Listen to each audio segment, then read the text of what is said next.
Alors, merci beaucoup à Christophe pour les mots très gentils qu'il a eus, pour aussi parler de cette soirée Mozart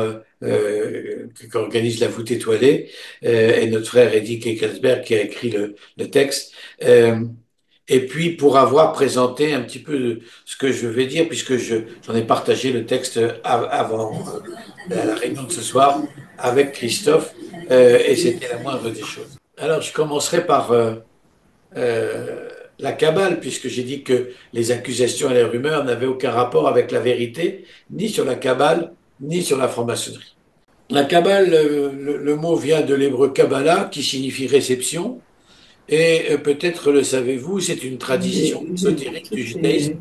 traditionnellement présentée comme la loi orale et secrète donnée par l'Éternel à Moïse sur le mont Sinaï, en même temps que la loi écrite et publique, qui est évidemment la Torah.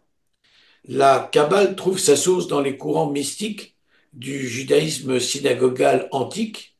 Selon plusieurs auteurs, la littérature kabbalistique trouve sa source dans les écrits attribués au prophète Élie, qui est la figure la plus ancienne, la plus marquante de la mystique biblique, le messager céleste qui initie son lecteur au secret de la Torah. Le plus célèbre des textes de cette école mystique, c'est le livre d'Enoch, composé à une date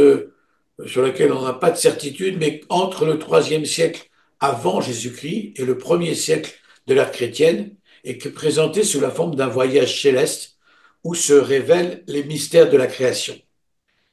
Ce texte appartient à la culture de ce qu'on appelle le judaïsme synagogal, dont la Kabbale a repris l'héritage, et qui est un courant du judaïsme apparu vers le IIe siècle avant l'ère chrétienne, avec l'édification des premières synagogues, c'est pour ça qu'on l'appelle judaïsme synagogal, dans la diaspora, c'est-à-dire la dispersion juive, et en Judée antique, et qui a été développé après la destruction du Second Temple